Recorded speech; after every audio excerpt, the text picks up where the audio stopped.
সকাল থেকে কী কাজ করি সেটা ভিডিও দেওয়া হয়। আজকে ভাবলাম যে বিকাল থেকে আজকে ভিডিওটা করি, সেটাই তোমাদের সাথে শেয়ার করলাম। দুপুরবেলা রান্না, খাওয়া দাওয়ার পর বাসন ধোয়া এইসব কাজ সারার পর তারপর এই বইগুলো পরিষ্কারের কাজে লেগে পড়েছি। ভেবেই রেখেছিলাম যে আজকে এই কাজগুলো করব। টেবিল ক্লথটা কিনে রেখেছিলাম যে টেবিলটাকে চেঞ্জ করব, মানে টেবিল ক্লথটা চেঞ্জ করব, কিন্তু সময় করে উঠতে পারছিলাম না। একটু সময় পেতেই আমি টেবিলটা ভালো করে আগে পরিষ্কার করে নিয়েছি, তারপর টেবিল ক্লথটা বিছিয়ে দিয়েছি টেবিলটার ওপর। তোমরা বলবে যে দেখতে কেমন লাগছে টেবিলটা, টেবিল ক্লথটা বিছানোর পর। যেটা ছিল সেটা না একটু ছিঁড়ে গেছিলো আগের টেবিল ক্লথটা, ওই জন্য সেটা ধুয়ে মিলে দিয়েছি, অন্য কোনো কাজে লাগবে বলে। একটু ছিঁড়েছে তাই ফেলে দিইনি, সেটা ধুয়ে রেখে দিয়েছি, কখন কি কাজে লাগে। আর এটা বিছিয়ে দিয়েছি। আর টেবিলের ওপর আমি আরেকটা চিক বিছিয়েছি, তারপর ওটা বিছিয়েছি। এরপর আমি আরও কিছু কাজ সেরে নিয়েছি। বিকালবেলা হলো, মানে রাত 8টা পর্যন্ত আমি পরিষ্কারের কাজ করেছি। তারপর আমি আবার রুটি ভাজা এসব হয়েছে। মিট কেসটা আছে, যার উপর গ্যাসটা রেখে, মানে ওভেনটা রেখে রান্না করি, সেই মিট কেসটা সরিয়ে মেঝেটা ভালোভাবে পরিষ্কার করে নিয়েছি। আর দরজাটায় যে প্লাইউডটা লাগানো ছিল সেটা নিচ দিকটা সেদিনে পরিষ্কার করতে আসলাম না, আজকেই ভালোভাবে পরিষ্কার করেও মিট কেসের উপরটাও ভালোভাবে পরিষ্কার করে নিয়েছি।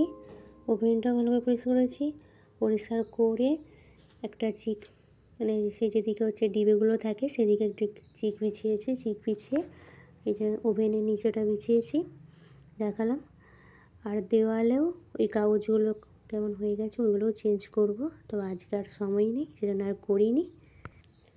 মুড়িটা ঢেলে নিলাম। ঢেলে নেওয়ার পর এই যে পাটার উপরেও অন্য চিক দেওয়া ছিল, সেই চিকগুলোকে পরিষ্কার করে নিয়েছি। আর এই চিকগুলো পাটার উপর বিছিয়ে দিয়েছি। যে চিকগুলো রেখে দিয়েছিলাম সকালে পরিষ্কার করেছিলাম, আর ওগুলো বিছিয়ে দিয়েছি। পাটার গাছটা দেখতে ভালোই লাগছে। আর তারপর আবার একটু চাউমিন করতে হবে অনুষ্ঠানের জন্য, আর রুটি হবে। তারপর আলু, ফুলকপি, বরবটি, বিম, গাজর সব কেটে নিয়েছি। কেটে এই যে ভাজা চাপিয়েও দিয়েছি।